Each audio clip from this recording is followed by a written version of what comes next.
Hello and welcome to a Unity Spatial I/O quick overview tutorial. Now in this video we're going to assume that you've already downloaded Unity Hub and using the Unity version 2021.3.8 F1, which is the recommended version at the time of making this video for the Spatial I/O SDK. We also need to make sure that when we've installed Unity that we have the WebGL component installed at the time of installation. If you have not installed this component during installation, there are plenty of guides and tutorials available online to guide you through this step. So now we have our Unity Hub installed on our machine and we're using a free personal account. If you are a student or academic, you can apply for a Unity Pro license, which again is a free version of Unity, but just gives you a little bit more customization on the end published results. For example, you can remove the splash screen if used to export your application for mobile or desktop. But for the purposes of this video, we're not going to worry about that. We're just using the free personal edition. So in our Unity Hub, we're going to go to our project window and we're going to make sure that we've downloaded our starter package. This start package is available on the Digital Aquarium website and will be shared during the workshop activity itself. Once we have that package installed on our machine and we are signed in to Unity Hub and greeted with a screen here, we're going to go to Open. We're going to navigate to our Spatial starter package and click Open. This should now add it to your project list. And once we've done that, we just click on it and the Unity editor will open up. After a few moments, it should open up and greet you with a screen not too dissimilar to this. If you're not shown this scene, you need to navigate to using the asset panel down here to Assets, Spatial Island, Scenes, and Environment. So Assets, Examples, Spatial Island, Environment, and just double click on this. And this will load our scene like so. You don't have to use this scene, you can create one from scratch, but if you haven't used Unity before or not used to working with web VR technologies or Spatial I/O, then this is a good starting point to work from. And everything in this scene can just be removed and replaced with your own components. So we're going to go through this as if you've never used Unity before. So if you've used Unity before or you're fairly familiar with this kind of interface, feel free to skip ahead.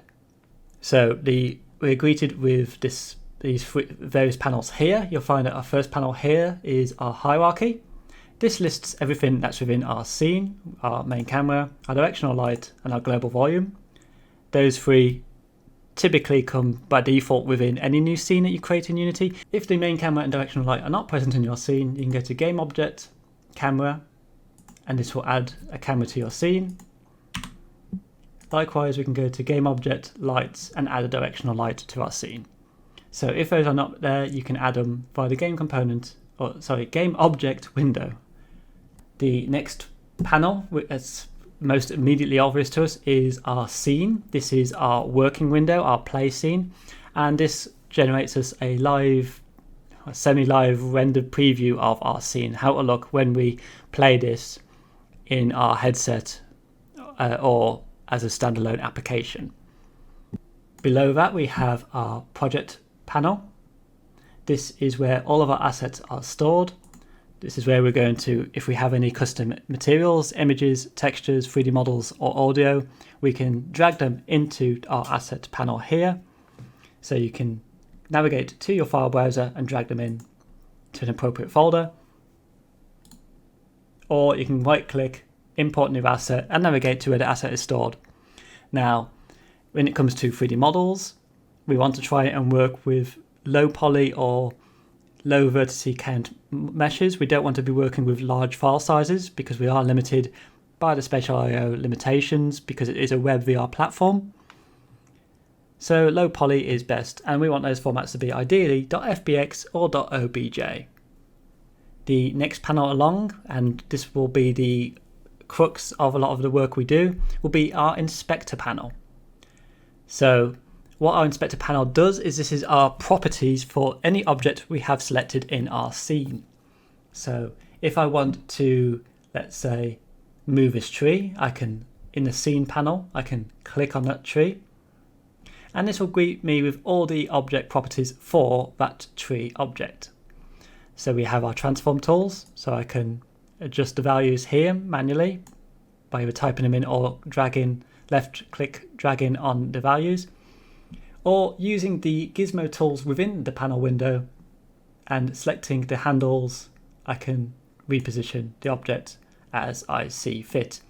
If you're ever confused as to which axis is a which, this little diagram in the top corner, this little gizmo panel here, does help. We're using a Z up configuration, which is quite typical for a lot of 3D modeling programs, but some programs do have various different orientations, so ideally just keep that in mind. Likewise, we can do the same with rotation and scale. Our scale, if we want to scale everything uniformly, we can either, using the transform panel here, make sure our little link icon here is ticked so we can see our chain link, and now everything will scale uniformly. Or if we're using the gizmo tool, we can actually scale everything by using the white cube in the middle and clicking and dragging with our left mouse button.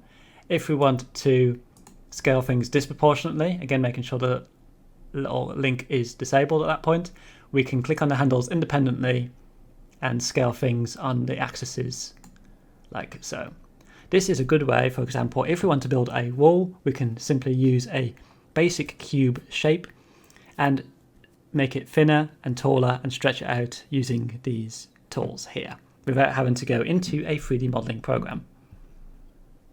And again, depending on which objects you have selected, the properties that you'll be greeted with in the inspector panel will change. So for example, if we have a light selected, and let's choose our directional light, you'll notice that we can change things like the color value, so what temperature our light is.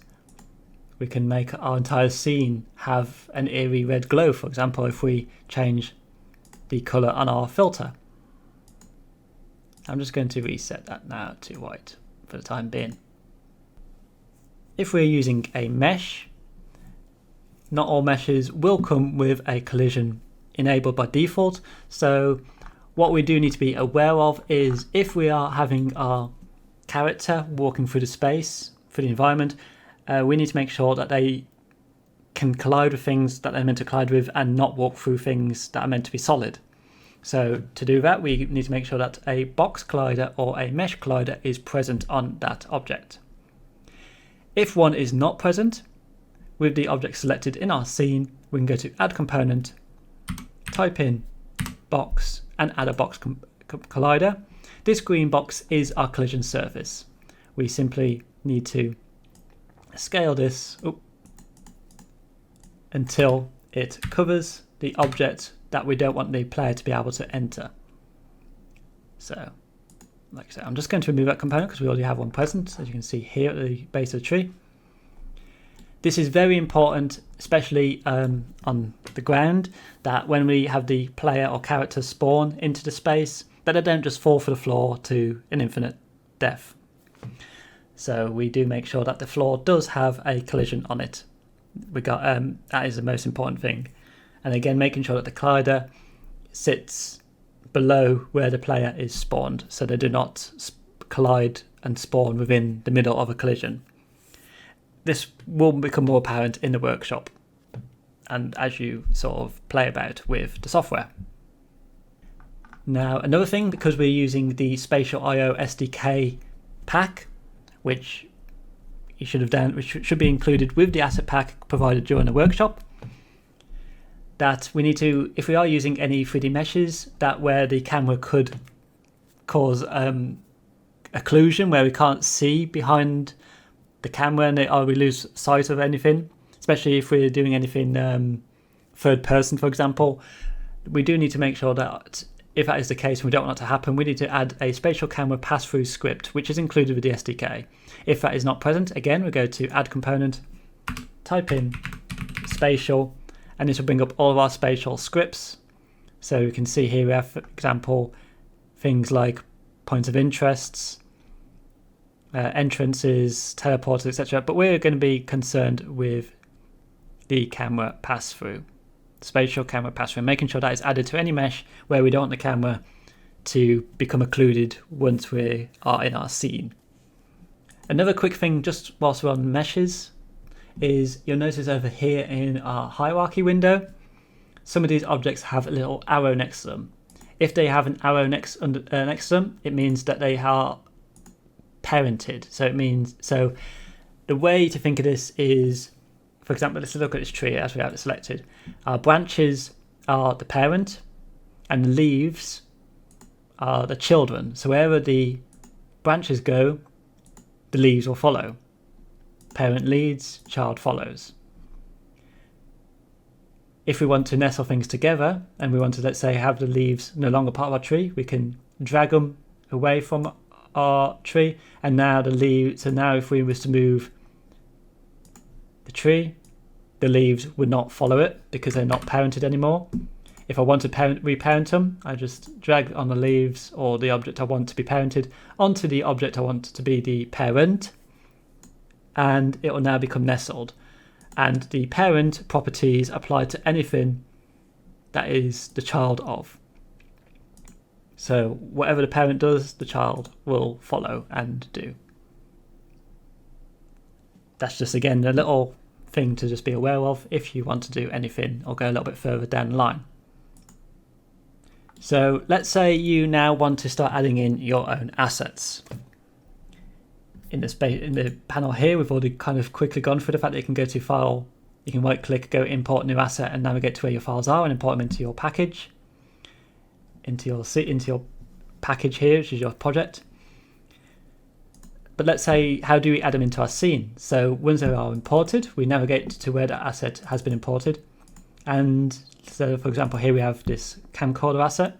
We just simply drag our asset into our scene, and now we can place it, position it accordingly. If it's a piece of audio, it's a little bit different. We'll go through that actively in the workshop. We won't go through it in this video, and just due to time restraints. But with audio, we would be using a audio component, which would be under game object, audio source, and then we'd be linking the sound to that object.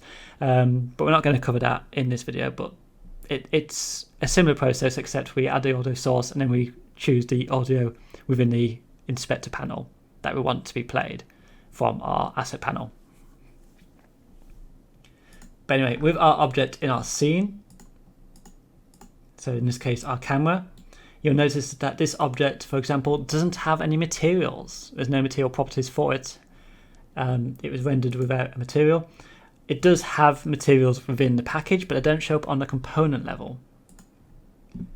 If we was to select the independent children of the camcorder prefab, you'll notice that we do have this material option, but it just doesn't appear when we select the prefab. So when we import objects into our scene, sometimes it will import them as a prefab. You can tell that by this little arrow that appears next to them.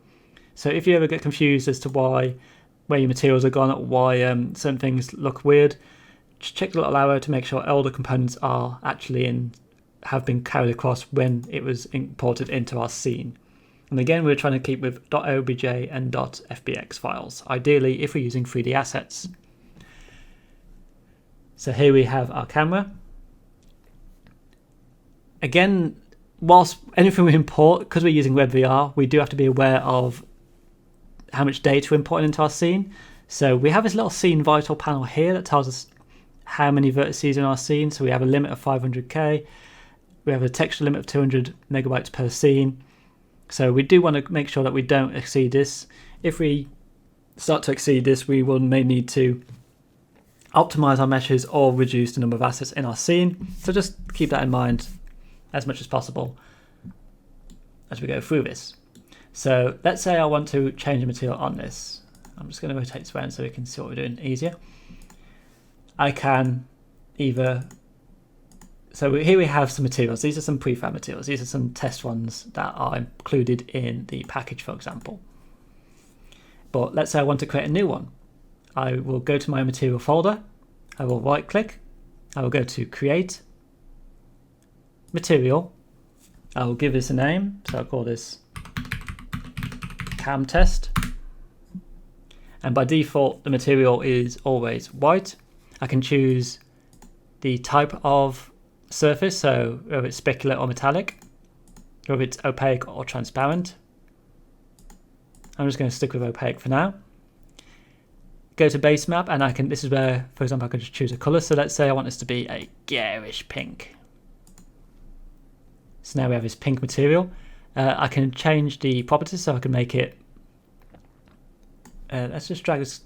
So to apply this material, I can just drag it onto my object. So I'm just going to do that first so we can see what properties we're doing. So here we have my garish pink camera, and I can adjust things like the metallic map. So this will make it more a metallic surface, so light will reflect off it as if it was metal. We have our smoothness value. So if we crank our smoothness all the way up to 1, this becomes more reflective. So you can see we've got this kind of reflection of the scene being on the surface. So this is how we can kind of do a sort of mirror. Or I can scale it all the way down to 0 and it becomes very matte, like so.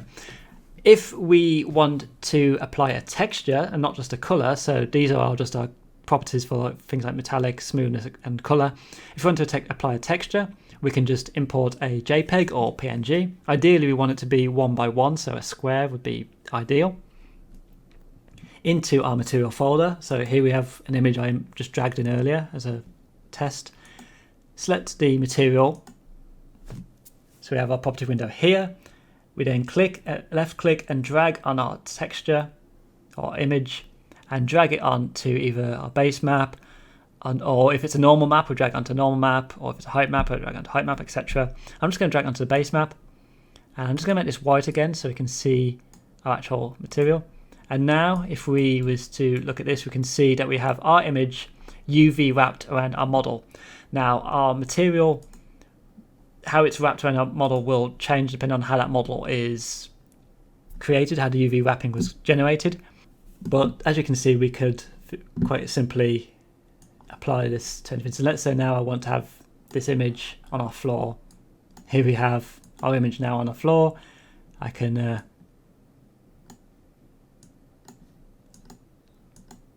select our object here, and under the material property you can now see it's now applied that material to this ground.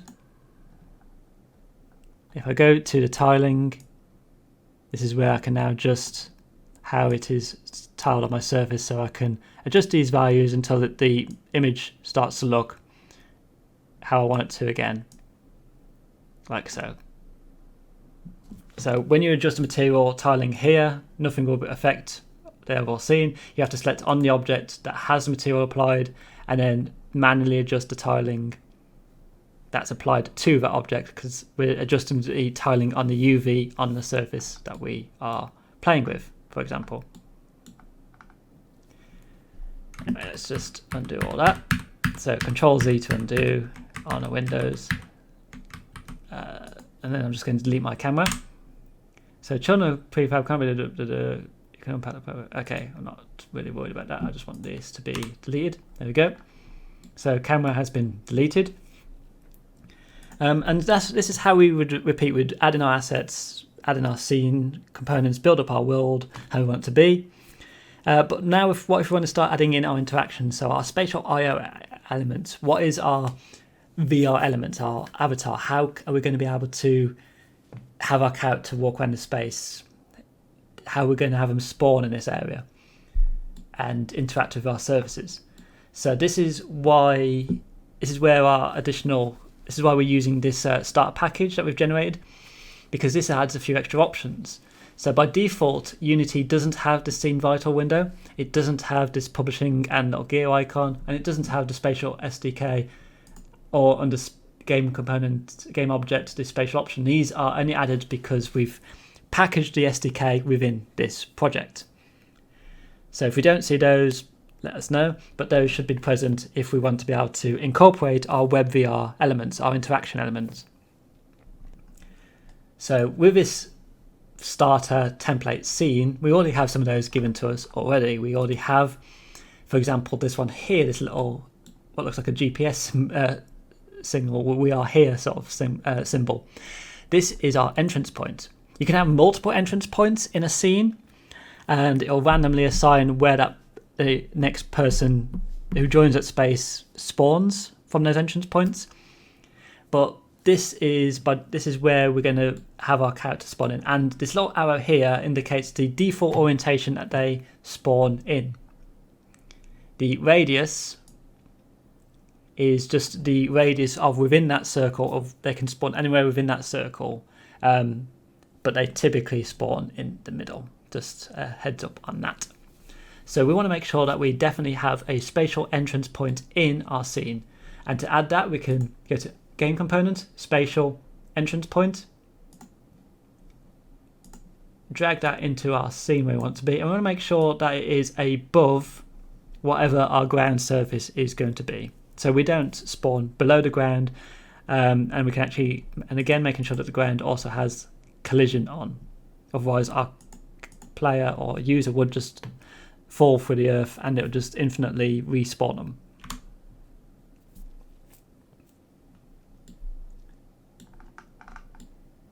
Some other components we can add, for example, in the scene we have these seats. So if we want to create something that this person can sit on, we can add these seat hotspots. And what this allows is, again, for our game object spatial seat hotspot, when these are dragged into our scene, whenever a user clicks on that seat icon that's presented to them, their character would enter a sitting animation. So they become static, and until they press the appropriate button, whether that's E or forwards, they would remain seated, still be able to look around in 3 degrees of freedom, but they wouldn't be able to walk around, they'd be stuck on the spot. But that's what a seat hotspot is. We're not going to worry at this moment about trigger events and interactables or quests. Again, if anybody wants to explore those or want to cover those in the workshop, we can do, but I'm not going to cover them in this video because, again, we don't want this video to be too long. It's already running fairly long, as you can gather. But one thing I do want to quickly go over is this thing called Avatar Teleporter. Let's just add that into our scene. So an Avatar Teleporter is a component that comes in 2 parts. If we look over here in our hierarchical scene, we can see we've got this one called Avatar Teleporter and another one called Avatar Teleporter Target. So what this is whenever a player or user enters or collides with this Avatar Teleporter, so logically we would want this to be something that's immediately obvious to user, so a door or positioned in front of or on something that would make sense for them to know that they're going to be teleported, and it's not just randomly they just walk and randomly teleport. They need to be given some sort of indication. So we would marry this up with another component. So let's say I'm just going to add a actually we have a door. Let's go to 3D assets portal, and I'm just going to scale this down because this is quite large. There we go. Scale this down like so. I'm just going to position this over our teleporter. So once our user walks through this doorway, their avatar would be teleported, and it teleports them to wherever we position our avatar teleporter target. So if we used to position this up in the air, they'd spawn up in the air and then fall to the ground and collide with the nearest surface. So we can use this to traverse users across distances. Let's say in this map we have water, and I'm just going to quickly again create a cube, drag this up here, move this over here, and just scale this up. Click on our teleporter target, just move this here. So when the person walks through the door, they'll be teleported and they'd appear on this platform. Now, in order to get back, you need to add a different teleporter. So you have to add another game object, spatial teleporter, and add another doorway or indicator to teleport back, because it is pretty much a one-way teleportation. But this allows you to bridge distances, because at the moment if they walked off this platform, they'd fall to the floor, die, respawn back at the start position. Whenever somebody dies, they do respawn at the entrance point. But yeah, this just allows you to create things. So if we had multiple levels, because we can't always navigate up floors easily, or you've got a platform that doesn't have an immediate obvious route to it, you could use a teleporter to teleport from one floor to another floor, for example, if you're creating a lift sort of environment. And we can't actually we don't necessarily want to have the lift moving. So the teleport is quite a useful tool to have. Speaking of lifts, one quick little bonus thing we can do is, let's say I'm going to add a little cube back into our scene and just add another object. And again, I know we're using cubes, but these are just basic shapes just to get an idea across. But what we can do is we can create animations in our scene. So if we right click, create animation. Oh, sorry, no, I don't want the animation controller. We just want to create the animation. We can click on any of our objects. And with the animation controller selected, we can. So when we've created this animation, we create an animation panel. We can click on create. We're going to just save this as a test animation in our scene. I'm going to add a property with our object selected. I'm going to select, in this case, the cube, and I'm going to click transform, position, click drop down. So it adds our default keyframes at the point of the start of our timeline. I'm then going to go to, let's say, 2 seconds, and I want this to change. I want this to sort of move on the z-axis away, like so. And now, if I press play, it will just keep playing that animation on loop. If I want to adjust the speed of it, I can just increase the distance between the keyframes. And this would make the animation play slower. And it will just loop forwards and backwards between these two keyframes indefinitely. So we can create, using this sort of thing, property animations. We could also add things like, let's say we have a light. With the light selected, I can click on create under this animation panel again, and I'm just going to call this light change. Press select, add property, select the light, and I'm going to choose color in this case. So we can have the color values like so, and then I'm going to go to the end of our timeline, click on the little record button, go into our filter and just change the color to, let's say, red. And now it will play from white to red indefinitely on a loop. And if I wanted it to, let's say I want to go white to red to white, I just can select all my keyframes here, Control C, Control V to the new end position, and now it will go white to red to white on loop. And this will play immediately once our scene loads. So you can create animation and motion within your scene quite simply, and the easiest way of doing that is using the animation panel and just right click in, create animation, select a new object. We'll come up with a panel saying create, and off you go. It's again, we can go for that in the workshop if you want. Anyway, so let's say we built our scene. If we want to test it, we can click on the test active scene, and this will say, do you want to upload this package to the Spatial IO sandbox? This will overwrite your content in your sandbox if there is any. I'm going to click continue. This will now save our scene and upload it to our Spatial IO account. Now, because it's uploading it to a Spatial IO account, we would need to make sure that we do have a Spatial IO account initially. Now, these are free to set up. So you would need to create a Spatial IO account. Once you have created a Spatial IO account, we would then need to link it to our Unity scene. Going for the steps on the Digital Aquarium forum website, we would need to make sure our token link is linked. And again, we'll go for that in the workshop. We're not going to worry about that too much now. and it will all be covered on the web page. But if our Spatial IO account is linked to our Unity page and we click on the test active scene, it'll take a while to load depending on how complex your scene is, but it should open up a web browser. And as you can see, I'm already signed into my Spatial IO account on the website. It's going to load my sandbox. It does take a bit of time sometimes, depending on how good your internet connection is. Oh, let me just... I've got some components. Oh, there's some legacy components there from a previous sandbox, so don't worry about those. I'm just going to delete those because those shouldn't be present. There we go.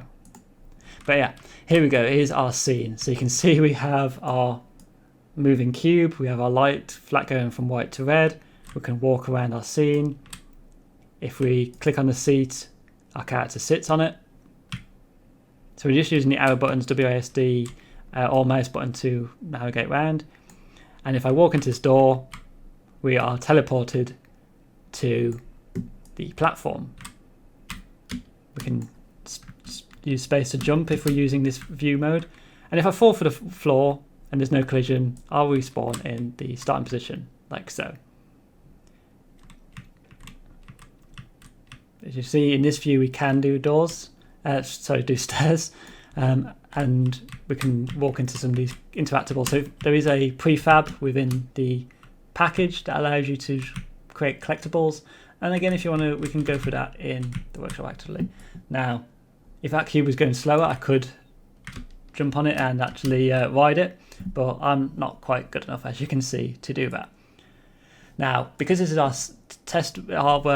sandbox, this isn't actually public, so other people can't join us. So let me just close this down for a second. If I finish my scene and I'm happy with it, and I've already got everything linked up, and I wanted other people to be able to share it, I'd have to go to publish. I'd want to create a space. So in this case, it's create new space. Select our starter environment, which is this project here. Give it a name. I'm not going to change any of the values here. We're going to keep everything to default. And then we'd hit publish. Once we have hit published, it would then take a bit of time to be processed. And let me just leave a space. So I'm just going to go back to back home. So it's going to go to the spatial.io website. I'm going to go to create a space on the Spatial.io website. And I'm going to go to the creator toolkit. And this is where our published spaces would be accessible. So in Unity, we build our scene. We can test it in the active space with an avatar walking around in a browser if our Spatial.io and Unity are linked, which again is covered on the website. But once we're finished with our scene, we go to the publish button, give it a name, details, press publish. It'll give us this warning saying if you're ready to publish it. If you haven't tested it already, please make sure you've done so, etc. It will then take a few minutes to process. Now, this can take anything from 5 minutes to half an hour, so you would want to make sure that you do this with enough time left to be processed. Once it is processed, the account holder that has been set up for will be able to go to, so whoever's account is linked to the Unity project would be able to go to the creator space, create a toolkit, and be able to view the space that has been published. Once that space has been viewed and published, we can then click on that space that we've uploaded. It'll create us a new online network space. And this space, so this is one I created as a test previously. So this can now be viewed either on a browser, on a phone, or using a VR headset. And as more people join, their avatars will load into our space. Because we've created this space within Spatial IO and it is just a workspace essentially, we can still add components to our space. So we can still add in interactive features without having to use Unity. So once we've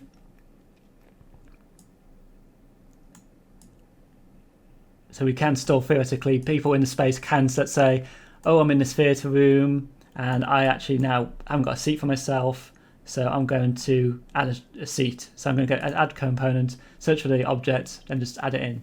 So just because you've built it into Unity doesn't mean you're stuck and you can't then add anything in afterwards. You still can.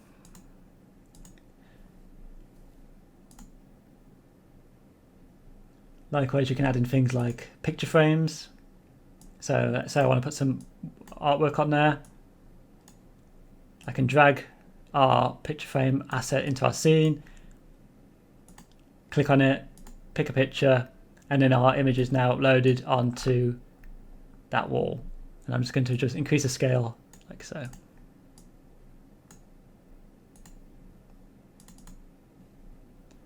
And if I want to make sure nobody can edit it or delete it or remove it, I click on the object I've added to my scene, click on the little lock button, and it is now locked in my scene. And I can just share that. I can now just say, oh, I want to share this link with anybody, can come in or edit, go make it go live so other people can fill the room, and so on and so on. Thank you for watching. Hopefully this has been useful. And this video will be updated further down the line and cut into more reasonable chunks. But hopefully this overview just gives you a kind of starting point to go from. Thank you very much for watching, and goodbye.